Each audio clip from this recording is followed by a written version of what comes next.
13. Yeah, but the Killing Joke is So great. now we have like I was just saying, we have a counter argument to the clip we saw last week, where it's the one-sided Superman be Batman and die. He's pretty absolute. He's pretty absolute. Bat is dead. And I read a don't go to it. Oh God! Don't even get me started. And I read a quote this week from the producer. He said that one of the things that Batman has become is a judge, jury, and executioner, which, of course, from what we understand of Batman's persona, is a little over the top. So wasn't this kind of a counterintuitive with the whole Christopher Nolan notion? Was like, I'm no executioner. Yeah, no. Apparently, he's been pushing it. He's been really pushing it. But that's actually very Dark Knight-ish, because that's what he's doing in Frank Miller's pantheon. Correct me if I'm wrong. I mean, the Frank Miller one. I mean, he still uses rubber bullets and non-lethal means. Yeah, right? but he's so when he takes on the mutant leader, you know, I fill his mouth with dirt and then I help him swallow it. You know, that kind of stuff. Well, I mean, he still beats people. Yeah, with he's bloody still brutal, pole, and like, I think that's where he is now. Right, and that's one of the reasons he's probably taken a hit in the press, and why Clark Kent is interested in bringing him down. Well, plus, like I said last week, it's that whole thing. It's that double standard where he feels like he's like one of those superheroes who feels like he had to police all the other superheroes. Exactly. You know? Well, the watcher of the watchers. So I would assume that there's probably not a whole lot of understanding of other superheroes at this point. Right, because it's only him, and then there's the Bat Vigilante. But you know, this whole thing is the Bat Vigilante is like a Batman for like 20 years. You know what I'm saying? Yeah. Like, and we're gonna see the Flash, and we're gonna see Aquaman. It's gonna be brief. So these guys are out there, but we have to assume that they're not well known. So my question is, was Batman the only one that was established pre-Superman? Sounds like it. It sounds like it. It sounds like, and he's been at it for a while. Oh no, actually, we'll talk about this in a minute. Actually, I was just reading today that actually the backstory with Wonder Woman is actually she was a retired superhero who's been alive for about 4,000 years, and there's some reason why she stayed on Themyscira. Yeah. She didn't want to involve herself in the human world, and there was a reason why she did that. So she was a superhero kind of in retirement at the point in the movie. She was involved. She was actually, from what I gleaned from the previews with Wonder Woman, she's actually involving herself in U.S. wars. Like she's in World War I, and that's where she meets Steve Trevor. Right, and well, there's the footage we'll talk about in a minute. But there's a decent amount of footage. She's drawn to trying to right that wrong. But within the Batman v Superman, you got to think that obviously Doomsday or something that's attacker, or maybe it's just a battle between Batman and Superman that draws her out. Exactly. If she's drawn to conflicts and trying to be a peacemaker or at least a balance shifter, then that's exactly what would bring her out.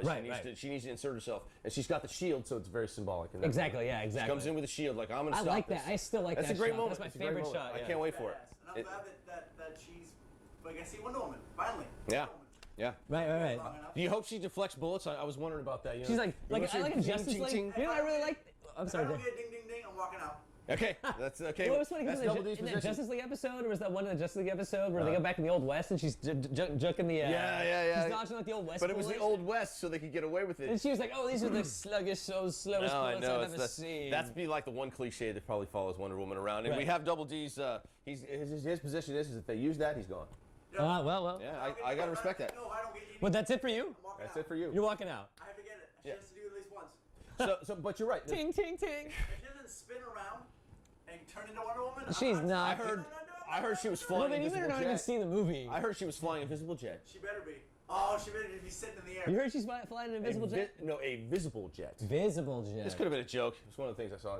There's so much crap out there. All right. Yeah, but what else did they reveal in the trailer? They also revealed Alfred. They revealed Alfred, and he's tinkering. And there's some new images that came out in Empire magazine. We're going to talk about that a little bit later. And he's kind of more of a mechanic, as we talked about before. In this one, he's working on all the gadgets. He's more of a greaser. So they brought kind of Lucius Fox-ish thing going on with Alfred this time around.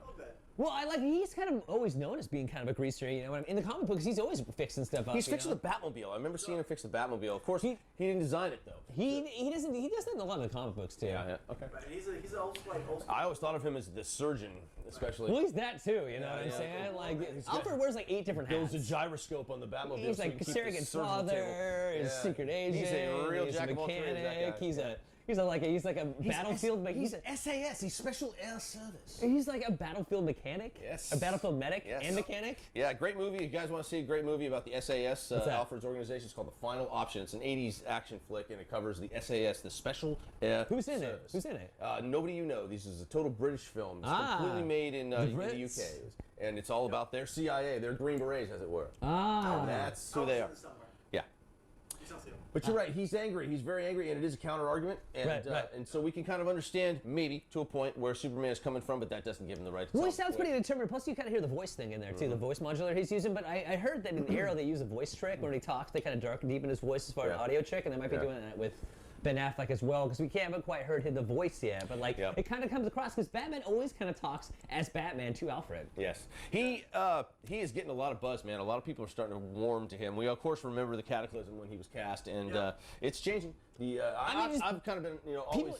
People just can't forget Geely, huh? No, probably not. No, Too soon? I think they're a little. Not soon enough, sir. Not soon enough, sir. I think we're a little gun shy because of the mistakes that have been made in the franchise thus far. Reindeer games? Yeah, well, yeah. Yeah, list off all about Flex.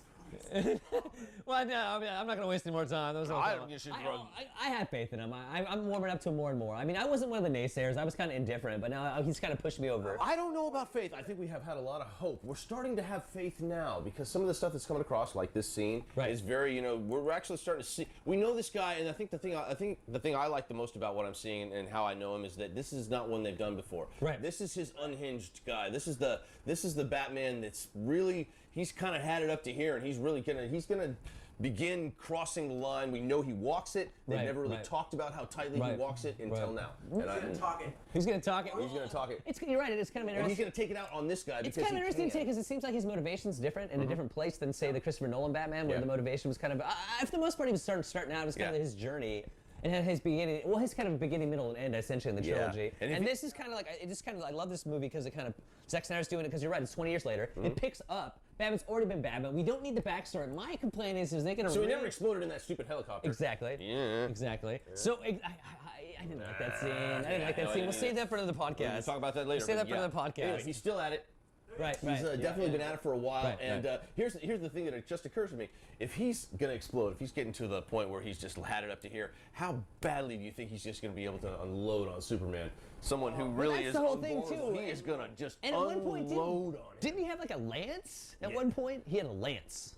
He has a lot. If we're talking about the comic book, he has. Oh, he has a lance. It's right there. He has a lance. Oh no, he has the gun. He has the gun. The gun fires sticky bombs, grenades. Right. But I don't know. I haven't seen him use the gun on him. But what it's all about that. Well, the gun they heard is like tranks and stuns. It's like a stun gun or something like that. Right? That suit, the armored suit that we have only kind of seen in the various incarnations. I think that there is stuff going on in there because we remember, of course, the kryptonite-laden gloves. Right. The kryptonite-laden gloves. And he had in the comic book he was plugged into the Gotham City power supply. That doesn't appear to be the case here. But you wonder where he's getting the power for the suit from. Because it's powered, that's the whole thing. He has to survive the fight long enough to find a weakness. Right. Well, he always has kind of powered suits. We'll find out in the movie, though. I bet you Alfred made it. Yeah, I'm thinking that it does stuff that we haven't seen yet. Of course, we're not going to. Is there going to be a Lucius Fox in this universe? I don't think so. I think that Alfred's kind of doing that. Alfred's kind of that's my theory. I don't know. Lucius cameo or something. But I desperately want to know. Small Lucius thing. Yeah. Well, I'm again.